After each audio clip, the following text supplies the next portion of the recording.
güzel haftamız. Yeniden gönlümüze doldu güzel haftamız. Biziz onun amacı, biziz onun inancı. Başarıya varmada hep odur bize öncü. Ne sözü varsa bize olumludur, gerçektir. Çünkü onun dileği bizleri yüceltmektir. Ulusun gür sesidir ilk öğretim haftası. En büyük ilkesidir ilk öğretim haftası. Hayatın en anlamlı bir günündeyiz.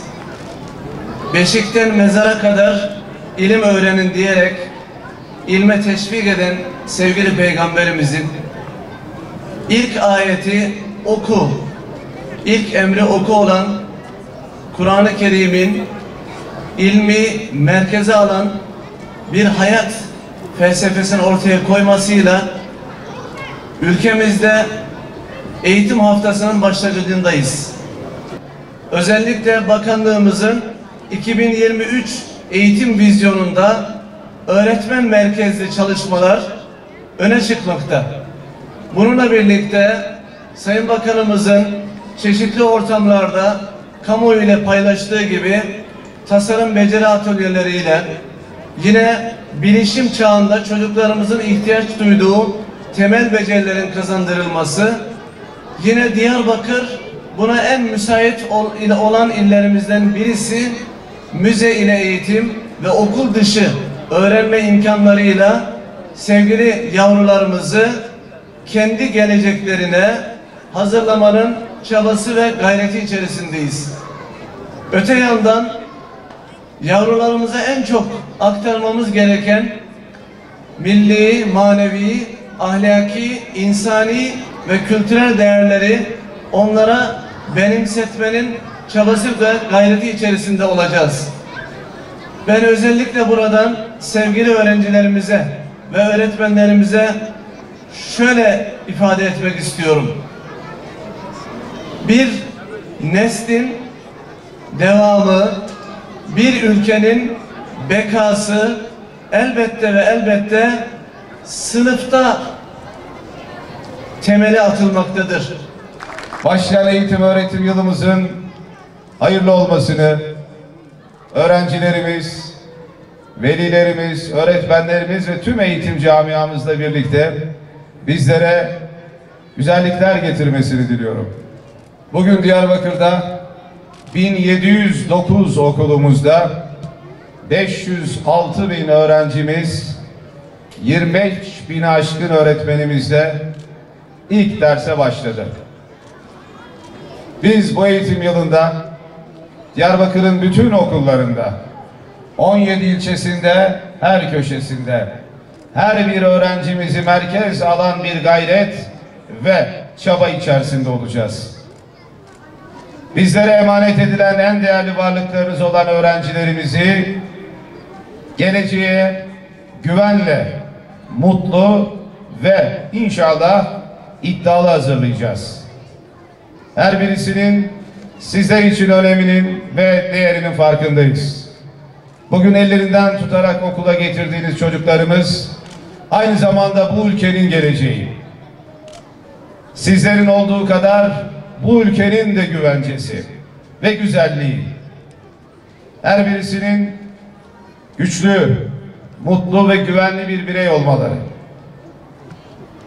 Milli ve manevi değerlerini bilen, yaşayan, ülkesine sahip çıkan ama dünyayı da tanıyan, dünyayla rekabet edebilen ve bu iddiamızı güçlendiren bir bireyler olmasını istiyoruz. Çünkü onları çok seviyoruz. Onların sizin için ne kadar değeri varsa bizim için de o kadar değerli olduğunu bilmenizi istiyoruz.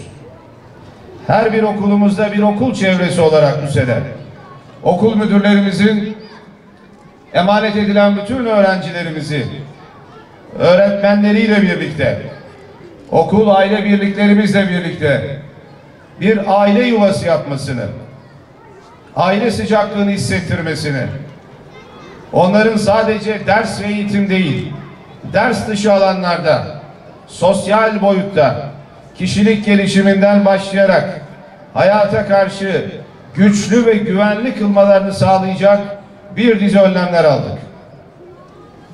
Okul içi ve çevresindeki güvenlik rehberlik hizmetleri, okul çevresinin trafik düzenlemeleri, okulda açılacak kültür, sanat ve diğer gelişim kursları, taşımalı eğitimde taşıtlarımızın güvenli ve bu anlamda nitelikli bir hizmet sunmaları, taşıma merkezlerimizde verdiğimiz yemeklerin kalitesinin denetlenmesi ve sağlıklı bir hizmet sunulması, okul içi davranışlarında ve yönetiminde geçmiş yıllara nazaran bir dizi temel çok olumlu değişikliklerin başlangıcı yaşanacak. Çocuklarımızı yormadan, sıkmadan, okul ve ders kavramını soğutacak hiçbir uygulamaya konu olmadan bir eğitim yılını yaşayacağız inşallah.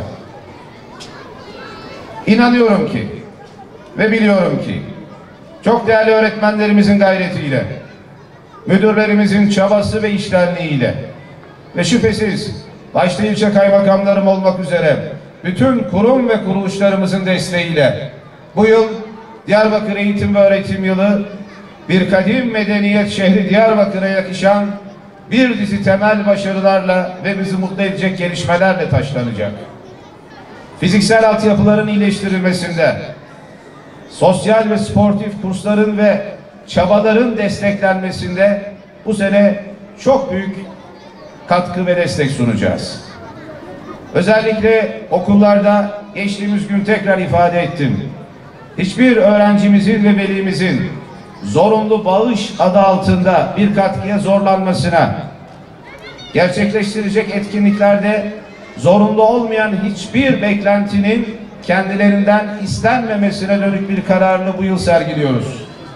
Her okul yönetiminin, müdürünün, il ilçe yöneticisinin bu konuyu hassasiyetle takip etmesini özellikle istiyoruz.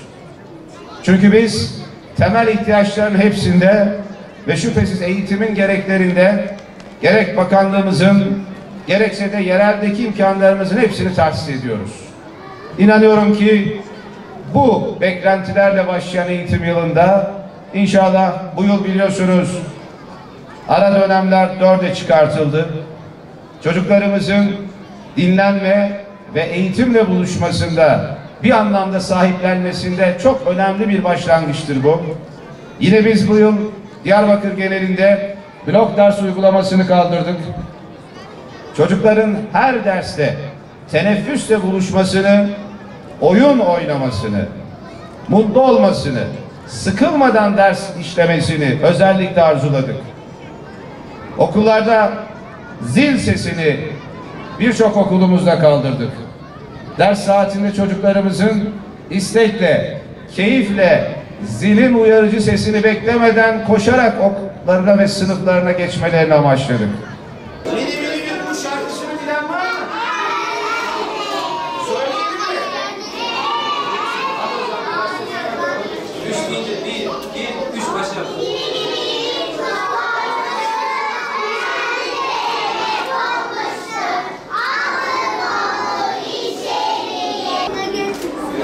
Öğretmeninizin sözünü dinleyecek. Değil mi? Anne babalarınızın da sözünü dinleyecek.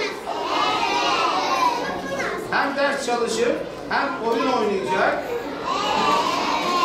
Süt içecek. Erken uyuyacak. Ve büyüyeceksiniz. Anlaştık mı?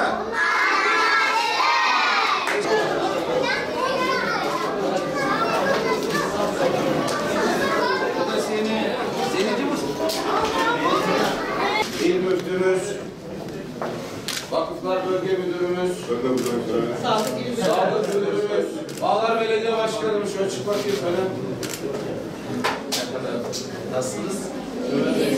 Hep birlikte sizi ziyarete geldik. Peki.